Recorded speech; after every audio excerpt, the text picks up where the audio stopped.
Surprise, c'est Binge Audio.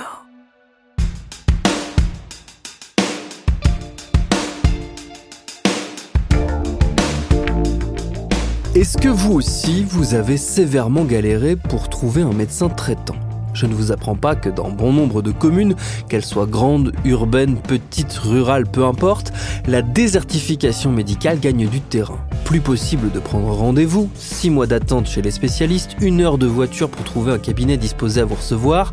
Ces problèmes-là, qu'on y a été confronté directement ou indirectement, on les connaît bien.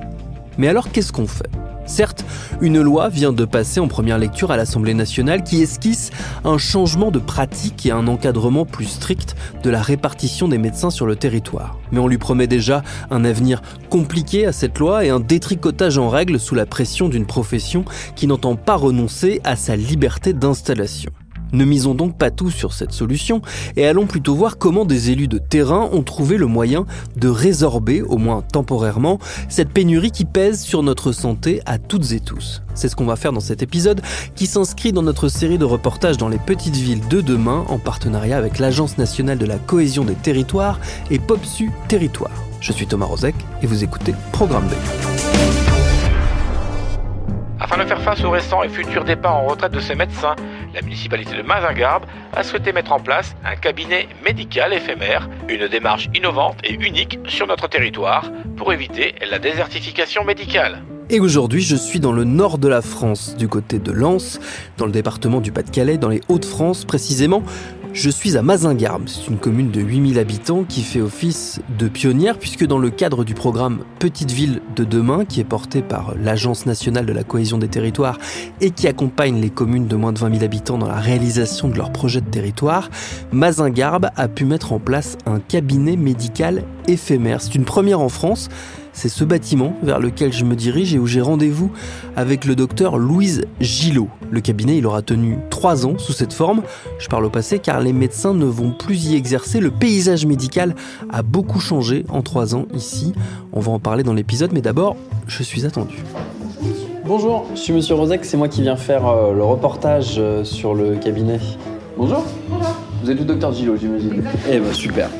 On se met dans votre bureau ? Ouais. Docteur Gillot Louise, du coup, je suis médecin généraliste, installée à Mazingarbe depuis 2022. C'est quoi cet endroit dans lequel on se trouve ? Alors en fait c'est une ancienne banque, caisse d'épargne il me semble, qui a été modifiée en cabinet médicaux et cabinet infirmier par le biais de la mairie.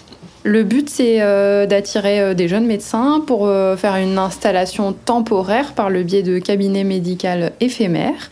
Nous sommes venus, à la base, on n'avait pas de durée précise d'installation. Finalement, on est resté 3 ans. Et puis le monde attirant le monde, ce qui a permis de faire venir de nouveaux médecins.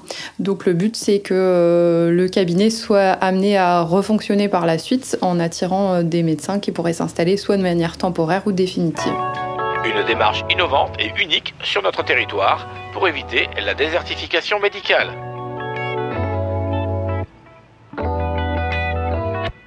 Moi, quand j'ai pris mon poste en 2019, il nous restait 3 médecins. Laurent Poisson, maire de Mazingarbe. En sachant qu'il y en a 2 qui allaient partir en retraite, donc j'avais réuni déjà les professionnels de santé du territoire pour leur demander justement comment on pouvait essayer de travailler et trouver des solutions justement pour pallier au potentiel désert médical qu'on allait subir dans les années suivantes. Les mois ont passé, etc. La crise sanitaire est arrivée, donc forcément ça a prolongé un peu les échéances.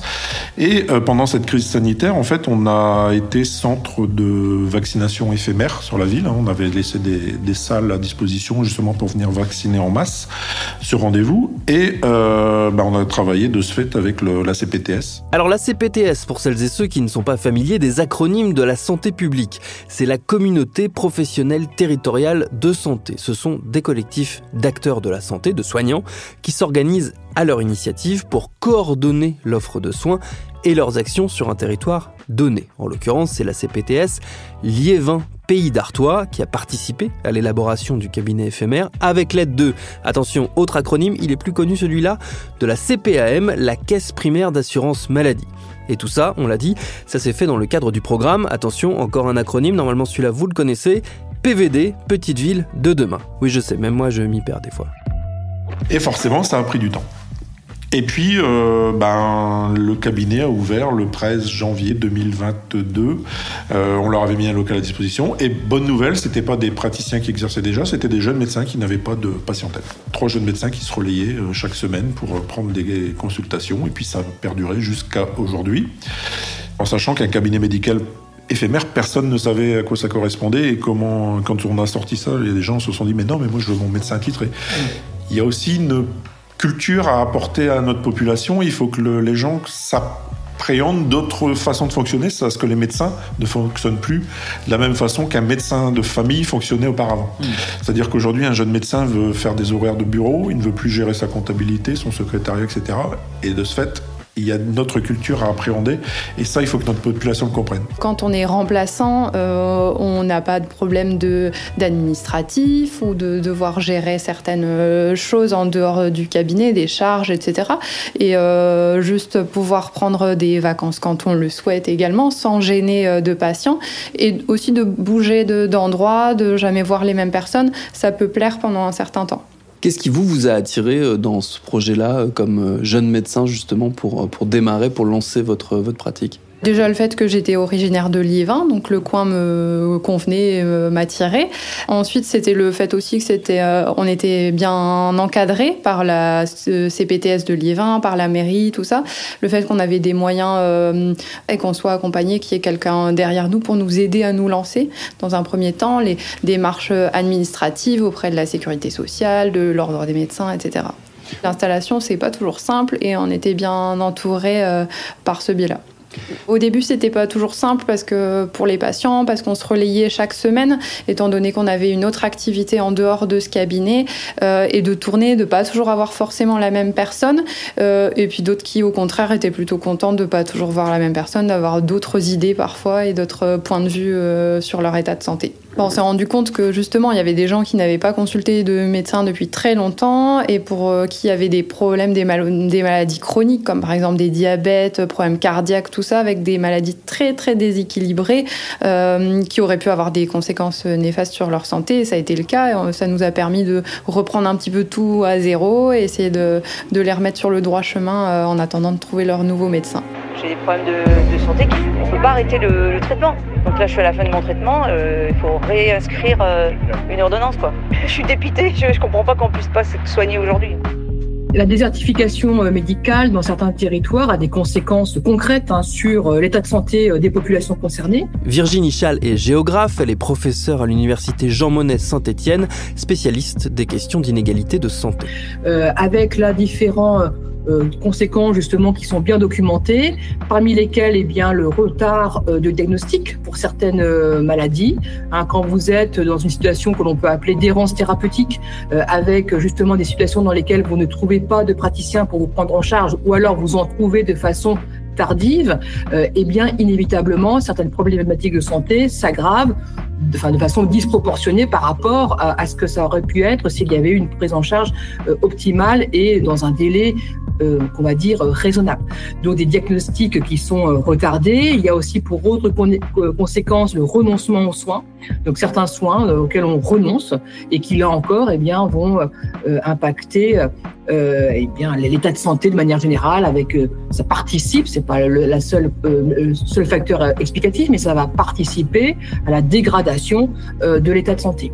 Et puis des conséquences. Donc là on est plutôt sur des conséquences au long cours, si je puis dire, et puis il y a aussi des conséquences de court terme lorsqu'on est dans des situations d'urgence, donc avec des maladies, je pense par exemple aux accidents cardiovasculaires qui nécessitent une prise en charge rapide, donc dans un délai idéalement de moins de 4 heures. Là encore, lorsque vous avez une prise en charge tardive, les conséquences sur la façon dont les patients concernés vont être impactés par la maladie, qui vont être très importantes. Et puis, dernier exemple que l'on peut citer, la prise en charge des femmes, notamment lors de la médicalisation de la grossesse et au moment de l'accouchement. Là, on voit bien comment, au cours des dernières années, on a noté clairement une augmentation des accidents au moment de l'accouchement, du fait justement de la fermeture de certains services de maternité qui allongent le délai, la distance temps, et de fait, ne mettre pas les femmes dans de bonnes conditions pour accoucher. Donc des conséquences sur la santé tout à fait concrètes, de court terme et de plus ou moins moyen long terme. Ça fait 3 mois, j'ai pas de médecin. Je suis impatiente d'avoir un nouveau médecin parce que je ne suis déjà pas en bonne santé. On a déjà des personnes âgées où c'est compliqué au niveau santé. Et si justement elles s'éloignent du parcours de santé, ça va devenir très compliqué avec une population qui est déjà un peu fragile. Est-ce qu'il y a aussi le risque de voir le territoire se désertifier tout court, c'est-à-dire que les gens quittent l'endroit pour justement avoir plus accès à des services ? Alors les gens sont implantés, généralement c'est les gens qui sont en fragilité sont dans des quartiers sensibles aussi, en quartier politique de la ville, et des personnes âgées dans des anciens quartiers miniers. Et donc forcément, on a déjà une population qui est un peu fragile, mais une population qui n'a pas aussi les moyens de se véhiculer, de partir ailleurs. Et donc non, les gens sont attachés aussi à leur quartier, à leur maison. La seule crainte, c'était justement cette absence de médecins et justement cet éloignement du parcours santé de ce type de population. Et inversement, si on renverse un peu les choses, est-ce que ça rend un territoire comme Mazingarbe plus attractif, le fait d'avoir cette offre médicale qui soit maintenue et qui soit à un bon niveau ? Vous disiez, il y a même des patients qui viennent d'autres communes et tout, parce que le problème, il est évidemment pas circonscrit à Mazingarbe.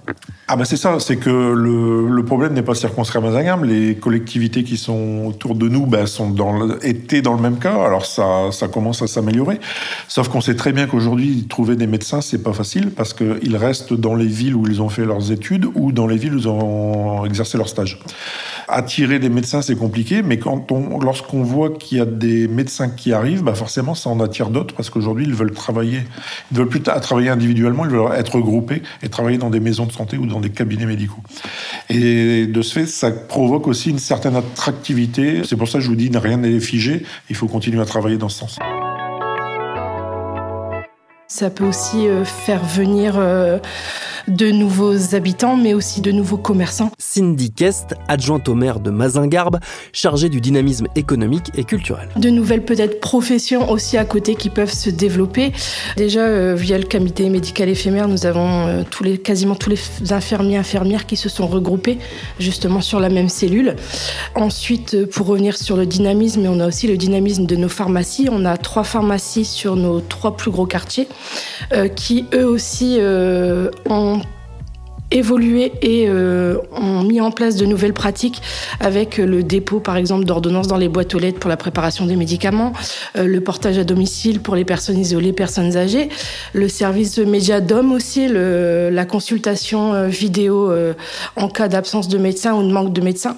Donc, tous ces pharmacies, en fait, travaillent aussi dans le développement et dans le parcours santé à apporter à nos habitants.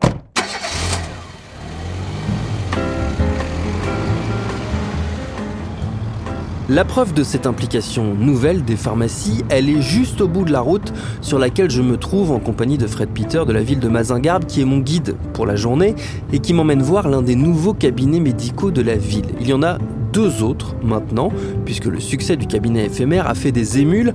Un cabinet a ouvert ses portes à 500 mètres du cabinet éphémère et un second, inauguré l'an dernier, jouxte la pharmacie du quartier des 3 Cités où on est en train là d'arriver.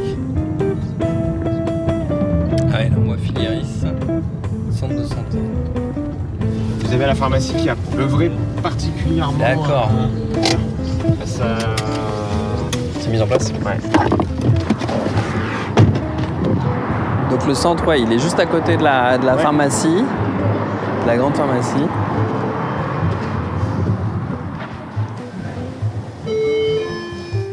Bonjour. Bonjour.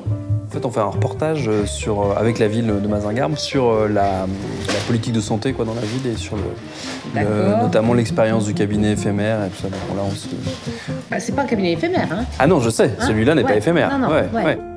C'est sûr qu'ici, dans ce coin de Mazingarbe, il y avait une surpopulation et plus de médecins. Les derniers médecins en activité ont pris leur retraite tous en même temps et il y avait personne qui avait de médecin. Donc c'est par l'intermédiaire d'un confrère qui a fait la même chose dans une autre commune. Il y a une étude qui a été faite et en effet, il y avait la possibilité de faire un cabinet. Il y a un médecin qui est arrivé, mais bon, il a été difficile à trouver. Donc un médecin qui a pris en priorité les personnes qui n'avaient pas de médecin traitant et il est déjà rempli. C'est plein. On attend un deuxième, on espère.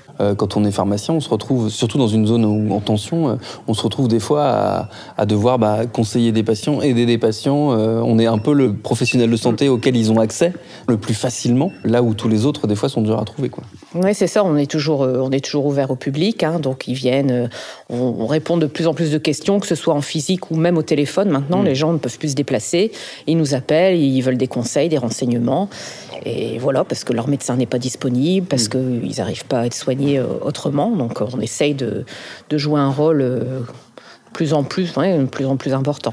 Donc du coup, le fait d'avoir le médecin juste à côté, ça peut aussi enlever un petit poids des épaules. Ouais, aussi. C'était arrivé comme le Messie. C'est vrai que c'était fort attendu par les gens du coin, en fait. Okay. Là où on a des territoires en tension médicale, donc on est dans différents types de territoires, mais qui ont quand même des points communs. Par exemple, là, une déprise démographique, des problèmes de mobilité, un tissu économique qui manque de diversification ou qui connaît une certaine déprise économique aussi. Des points communs, mais qui ne donnent pas lieu partout aux mêmes réponses. Les stratégies sont diverses. Alors, il y a beaucoup d'actions qui visaient vraiment à attirer les praticiens en améliorant les conditions de leur pratique médicale. Et puis, depuis peut-être un peu plus récemment, on voit une autre stratégie qui est souvent complémentaire à la première. C'est pas l'une qui se substitue à une autre. Donc des stratégies qui visent à valoriser le territoire. Donc là, on est plutôt sur une démarche de marketing territorial qui vise à rendre le territoire plus attractif. Et donc les collectivités qui mettent en avant la qualité du cadre de vie, les aménités environnementales, la qualité de l'offre culturelle, qui essaient de mettre en avant justement les possibilités éventuellement d'insertion professionnelle pour les conjoints et conjointes. Et là, ça répond à une autre attente des praticiens qui est justement les praticiens, quand ils arrivent dans un territoire, ils arrivent rarement seuls, ils arrivent avec leur famille et donc il faut pouvoir scolariser les enfants, pouvoir faire en sorte que le conjoint, la conjointe puisse se trouver un emploi, etc., etc.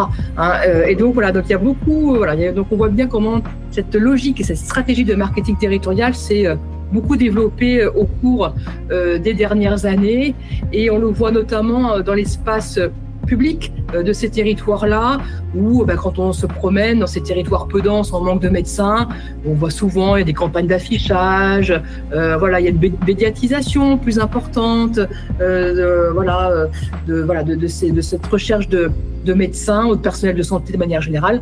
Donc on joue beaucoup sur aussi avec ces nouveaux outils que sont les outils de communication. La maison de santé Ambroise Croizat à Saint-Michel-de-Maurienne lance un grand concours. Premier lot, un poste de médecin généraliste. Le Centre Bretagne ne manque pas d'originalité pour promouvoir son territoire. La commune du Helgoat a missionné ses jeunes pour la réalisation d'un clip promotionnel de 60 secondes. Objectif, recruter rapidement un médecin. Si tu es un jeune médecin, que tu cherches un poste pour demain, on peut rien te proposer de mieux que de venir bosser à Béneux. Si Maison de santé recherche médecin généraliste de toute urgence.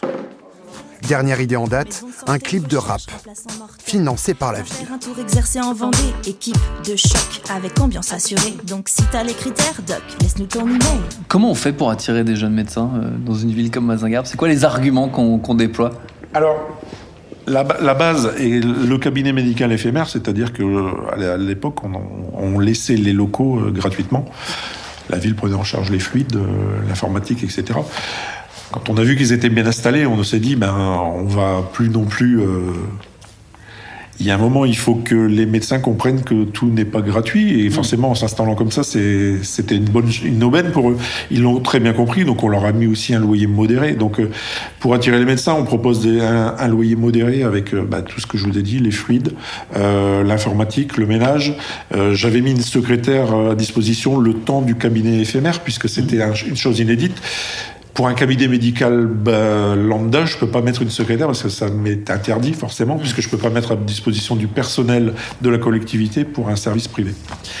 Pour attirer des jeunes médecins, on a tout essayé. On a fait un peu de com. On est allé voir sur différents forums de santé, à l'université aussi, à la sortie de l'université, pour essayer de tracter. Ça n'a pas forcément fonctionné parce que, comme je vous ai dit, les jeunes médecins aujourd'hui, ils veulent s'implanter près de où ils ont fait leurs études, près de où ils habitent, généralement, ou près de où ils ont fait leur stage. Le cabinet éphémère, du coup, les médecins vont le quitter là, progressivement. Quel bilan vous en faites de cette expérience qui aura donc duré 3 ans? C'est un bilan plutôt positif, j'imagine? Alors, c'est un bilan plutôt positif. J'aurais souhaité que le cabinet médical éphémère reste, sauf que les médecins qui sont arrivés chez nous, ils souhaitent aussi s'installer. Ils ont aussi grandi, ils ont vu comment ça se passait. Ils ont acheté, alors pas près de chez nous, malheureusement. J'aurais souhaité qu'il y en ait d'autres. Pour l'instant, la CPTS m'a dit qu'il n'avait pas de médecins et de tiroirs magiques et des médecins qui seraient disponibles. Mais on a toujours espoir. Et comme je disais tout à l'heure, rien n'est figé. Il faut embrayer. Il faut qu'on garde cette attractivité et ce dynamisme pour qu'on se dise, dans 1 mois, dans 2 mois, ou peut-être dans 6 mois ou dans 1 an, on sera ravis d'accueillir d'autres potentiels médecins qui seront plus forcément des médecins éphémères, mais qui viendront s'installer dans notre cabinet médical à l'ancienne caisse d'épargne. Est-ce qu'il y a eu du coup d'autres communes qui se sont intéressées à l'expérience de Mazingarbe, qui sont venues peut-être un peu voir comment ça fonctionnait, comment ça pouvait être dupliqué ailleurs dans d'autres coins de France? Alors c'est vrai qu'on a fait des jaloux. Alors oui, on a fait déjà des émules. D'ailleurs, il y a eu un second cabinet médical éphémère qui a été créé sur Ablain-Saint-Nazaire. Là aujourd'hui ça arrive sur Bulle-les-Mines à côté, mais je sais qu'il y a des villes, et j'avais rencontré des collègues maires qui m'avaient posé la question, mais comment tu as fait et comment on peut faire pour avoir des médecins? Donc je leur avais donné un peu les renseignements et voir si c'était la possibilité, sauf que la CPTS ici, Artois-Goël, ne travaille pas forcément de la même façon que la CPTS d'une autre région, et c'est aussi compliqué. Jusqu'à maintenant, les résultats sont très peu probants.